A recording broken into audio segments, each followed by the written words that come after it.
এই আবু হুরায়রা থেকে হাদিস বর্ণনা। আবু হুরায়রা বলেন, নবীজি বলেছেন, কানা রাজুলুন ফি বানি ইসরাঈল, বনি ইসরাইলের মধ্যে একজন লোক ছিল, ইয়াকুলু লাহু জুরাইজ, তাকে মানুষ জুরাইজ জুরাইজ বলে ডাকে। ওই লোকটার নাম ছিল জুরাইজ। লোকটার নাম ছিল জুরাইজ। এই জুরাইজ একদিন ঘরের মধ্যে তিনি নামাজ পড়েন, নফল নামাজ পড়েন, ইবাদত করেন। নামাজ পড়তে পড়তে মনের ভিতরে আসলো, আমি ঘরে বসে বসে ইবাদত করলে আমার মনে হয় ইবাদতে কমতি হবে, কেউ এসে আমার ইবাদতে বাধা দিবে। এজন্য জুরাইজ চলে গেল পাহাড়ের উপরে। পাহাড়ের উপরে গিয়ে একটা ঘর বানানো হয়েছে মাটি দিয়া। ওই মাটির তৈরি ঘরের মধ্যে জুরাইজ ইবাদত করতেছে। ইবাদত করতেছে। হঠাৎ করে জুরাইজের মা জুরাইজের সামনে উপস্থিত হয়ে গেল। মা এসে বললে, জুরাইজ। এমত অবস্থায় জুরাইজ কিন্তু নামাজরত অবস্থায়, জুরাইজ নামাজ পড়তেছে এভাবে। এমত অবস্থায় মা এসে বলতেছে, জুরাইজ ফাআবা আইয়ুজিবাহা আও উসাল্লি। জুরাইজ বলতেছে, আমি তো নামাজ পড়তেছি, এখন কি আমি আমার মায়ের ডাকে সাড়া দিব, না আমি আমার নামাজ পড়বো? জুরাইজ কিন্তু নামাজ পড়ে। এখান দিয়ে মা আসিয়া বলতেছে, জুরাইজ। এখন জুরাইজ চিন্তা করলো, আমি কি মায়ের ডাকে সাড়া দিব নাকি নামাজ পড়বো? তো জুরাইজ নামাজ পড়তে শুরু করে দিচ্ছেন, মার ডাকে সাড়া দেন নাই। নামাজ কিন্তু নফল, নামাজ কিন্তু নফল। জুরাইজের মা জুরাইজের সামনে আসলো। জুরাইজের সামনে আসিয়া এমন একটা বদদুয়া করলো, ফাকালাত আল্লাহুম্মা লা তুমিতহু হাত্তা লা তুরিয়াহুল মুমিসা। জুরাইজের মা বলে, আল্লাহ, জুরাইজ আমার ডাকে সাড়া দেয় নাই, ও আল্লাহ, তুমি জুরাইজকে পতিতার মুখ না দেখাইয়া, বেশ্যা মহিলার মুখ না দেখাইয়া জুরাইজকে দুনিয়া থেকে মরণ দিবে না। মায়ের ডাকে সাড়া না দেওয়াতে মা একটা দোয়া করছে, জুরাইজকে তুমি পতিতার মুখ না দেখাইয়া দুনিয়া থেকে মরণ দিবে না। এ কথা বলার সাথে সাথে অন্য বর্ণনায় আসছে, মা চলে গেছে, আবার আসছে, আবার গেছে, আবার আসছে, এরকম তিনবার আসা যাওয়া করছে। করার পর জুরাইজ কিন্তু উত্তর দেয় নাই। না দেওয়াতে মা চলে গেছে বদদুয়া করে। বদদুয়া করার পর বদদুয়া কিন্তু কবুল, বদদুয়া কবুল। ফাকালাত ইমরাতুন লাআফতিনান্না জুরাইজান। একজন পতিতা মহিলা হাঁটতে হাঁটতে আসলো জুরাইজের সামনে। হঠাৎ করে জুরাইজের সামনে আসিয়া বলতেছে, আমি অবশ্যই অবশ্যই আমি জুরাইজকে ফিতনায় পালাবো। জুরাইজের সামনে আসিয়া ফাতাআররাজাত লাহু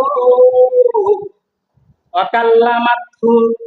জুরাইজের সামনে এই বেশ্যা মহিলা আসিয়া যত প্রকার সাজসজ্জা ছিল জেনা করার যত প্রকার কৌশল ছিল সব কৌশল জুরাইজের সামনে করলো। জুরাইজের সাথে কথা বলতে শুরু করলো, জুরাইজ, তুমি আমার সাথে এমন এমন করো। জুরাইজ কিন্তু নামাজে দাঁড়িয়ে আছে, ওই মহিলার দিকে একবারও তাকান না। যখন এই মহিলা জুরাইজকে ফিতনায় পালাইতে পারে নাই, পাশে একটা মাঠ ছিল, মাঠে একটা রাখাল বকরি চড়াইতেছে। এই বেশ্যা মহিলা রাখালের কাছে আসলো। রাখালের কাছে আসিয়া ওয়া আমকানাতহু মিন নাফসিহা, এই মহিলা তার পুরাটা শরীর রাখালের কাছে সুপর্দ করে দিল। সুপর্দ করার পর রাখাল মনের মতো এই মহিলাটাকে ভোগ করে নিছে। পাওয়াদাতহু গোলাম, বেশ কয়েক মাস যাওয়ার পর একটা জারজ সন্তান পেট থেকে বেরিয়ে আসলো। পেট থেকে যার সন্তান হওয়ার পর এই সন্তান কোলে নিয়ে প্রতিটা মহিলা সমাজের মধ্যে হাঁটতেছে আর দেখাইতেছে হুয়া মিন জুরাইস, দেখো আমার পেট থেকে যে বাচ্চা হয়েছে এই বাচ্চাটা হলো ওই জুরাইসের, যে জুরাইসের তোমরা ইবাদত করো, যে জুরাইসকে তোমরা পীর সাহেব মানো, যে জুরাইসকে তোমরা পীর সাহেব মানো, যে জুরাইসকে তোমরা আল্লাহ ওয়ালা মানো, ওই জুরাইসের সন্তান আমার পেট থেকে জন্ম নিয়েছে। সন্তান কার? রাখালের। সন্তান কার? ওই রাখালের। কিন্তু এই মহিলা বাচ্চা পেটে নিয়ে দুনিয়াতে আসার পর মাঠে নিয়ে বলতেছে কার? জুরাইদের, ওই যে আল্লাহওয়ালা। এখন সমাধানটা কি? এখন জুরাইজ যে ওই যে পাহাড়ের উপরে ইবাদত করতেছে, জুরাইজের বক্তবিন্দরা শুনে হায় হায়, তারা হতভম্ব হয়ে গেছে। জুরাইজরা এত ভালো জানতাম, জুরাইজ ইবাদত করে মাশাআল্লাহ, আজকে এমন ঘটনা ঘটাইলে জুরাইজ যারও সন্তান দুনিয়াতে দিল। তাও এলাকার সমস্ত মানুষ জুরাইজের ভক্তবৃন্দরা সবাই জুরাইজের সামনে চলে আসলো। ওই যে পাহাড়ের উপরে ইবাদতগার মধ্যে ওয়াকানা সাওমাতিহি জুরাইজ, জুরাইজ কিন্তু এমন সময় তার ইবাদতখানায় বসে বসে ইবাদত করতেছে, নামাজ পড়তেছে। এই মহিলা, এই এলাকাবাসী আসিয়া জুরাইজের সামনে আসিয়া কি করলো? ফাকাসারু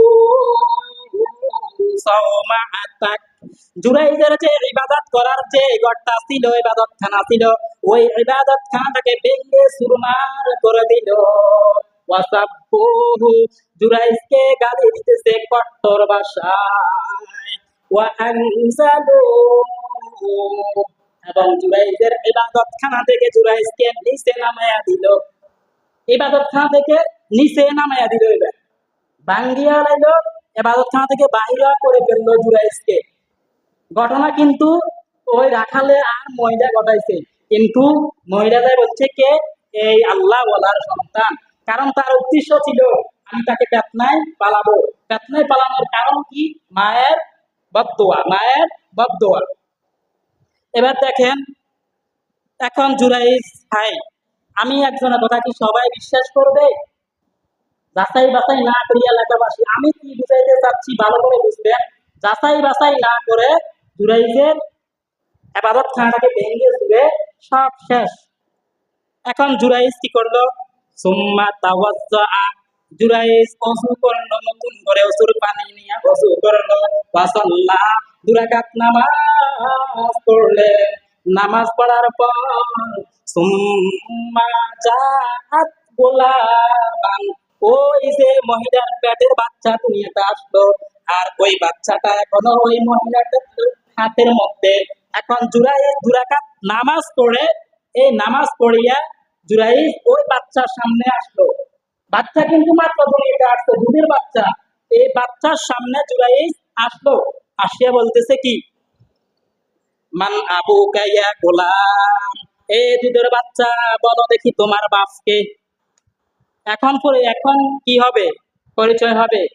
আসলে কি জুরাইজ দোষী না ওই মহিলা দোষী? বলতেছে মান আবুকা ইয়া গোলাম, ও দুধের বাচ্চা, তোমার বাবার নাম কি বলো?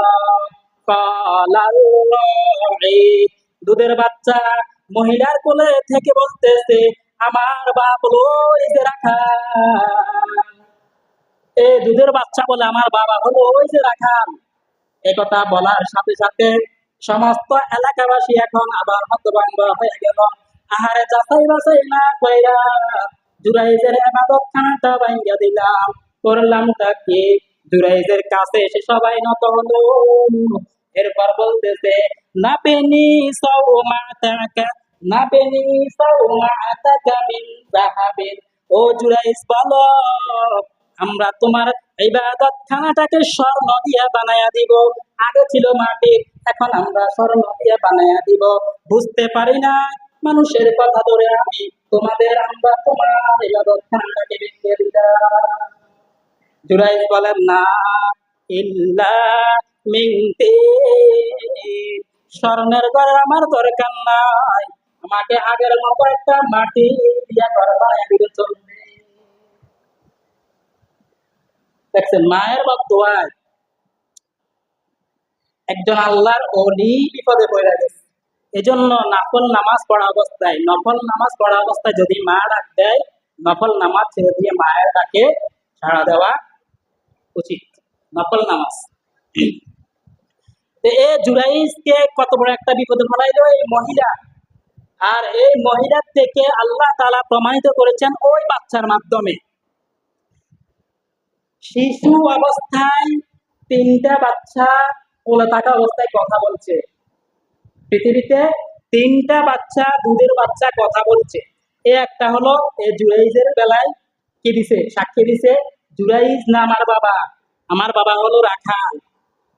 আরেকটা হলো হযরতে ঈসা আলাইহিস সালাতু ওয়াস সালাম, বাপ ছাড়া আল্লাহ তাআলা দুনিয়াতে পাঠাইছেন। বাপ ছাড়া কেন পাঠাইছেন এখানে লম্বা আলোচনা রয়েছে, তবে বাপ ছাড়া এই যে পাঠাইছেন।